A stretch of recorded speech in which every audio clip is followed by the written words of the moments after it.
ভক্তদের উদ্দেশ্যে দারুণ সুখবরই যেন দিলেন টাইগার অলরাউন্ডার সাকিব আল হাসান। বয়স ৩৮ পার, জাতীয় দলের দরজা এক প্রকার বন্ধ। দেশে ফিরেছেন না প্রায় ১ বছর হয়ে গেল। পাকিস্তান সুপার লিগ কিংবা গ্লোবাল সুপার লিগের মতো বিদেশি ফ্র্যাঞ্চাইজি লিগে এখন সাকিবের খেলার বিকল্প ভরসা। এভাবে আর কতদিন চলবে? এর মাঝে সাকিব আল হাসান জানালেন, এখনও সেই ছোটোবেলার মতনই ক্রিকেটটাকে উপভোগ করেন তিনি, আর যতদিন এইভাবে উপভোগ করবেন ততদিনই খেলা চালিয়ে যাবেন। দুবাই ক্যাপিটালসের হয়ে গ্লোবাল সুপার লিগ খেলতে সাকিব এই মুহূর্তে অবস্থান করছেন গায়ানাতে। সেখানে ব্যাটে বলে সময়টা মন্দ যাচ্ছে না তার।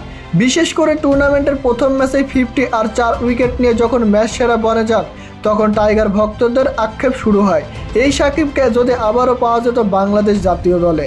আপাতত সাকিবের জাতীয় দলে ফেরা নিয়ে তেমন কোনো অগ্রগতি নেই। গেল বছর আগস্টে সরকার পতনের পর সাবেক এই সংসদ সদস্য আর দেশে ফেরেননি। পাকিস্তান ও ভারতের বিপক্ষে সবশেষ জাতীয় দলের হয়ে মাঠে নামেন তিনি। এর মাঝে বোলিং নিষেধাজ্ঞায় পড়ে ব্যাকফুটে চলে যান তিনি। তখন থেকে বিদেশের মাটিতেও জাতীয় দলকে প্রতিনিধিত্ব করার সুযোগ হারিয়ে ফেলেন তিনি। সময়টা যখন এমনই খারাপ, তখনও ক্রিকেটে ধ্যান জ্ঞান এই অলরাউন্ডারের।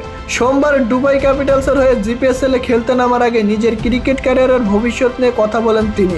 সাকিব আল হাসান বলেন, আমি মনে করি সম্ভবত খেলাটির প্রতি ভালোবাসার জন্য অনূর্ধ্ব-15, অনূর্ধ্ব-19 খেলার সময়কার মতো এখনও আমি খেলাটাকে ভালোবাসি। আমি এখনও খেলাটাকে উপভোগ করছি। আমি মনে করি সেটা খুবই গুরুত্বপূর্ণ।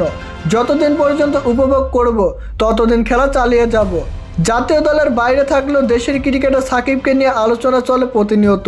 গেলবার বিপিএলে সাকিবের প্ল্যাকার্ড নিয়ে স্টেডিয়ামে প্রবেশ করতে বাধার সম্মুখীন হয় সাকিব ভক্তরা। আরও একটি বিপিএলে আগে অবশ্য বিসিবির ভিন্ন সুর। তাদের দাবি সাকিব সহ সকল ক্রিকেটারকেই সম্মান করে বিসিবি।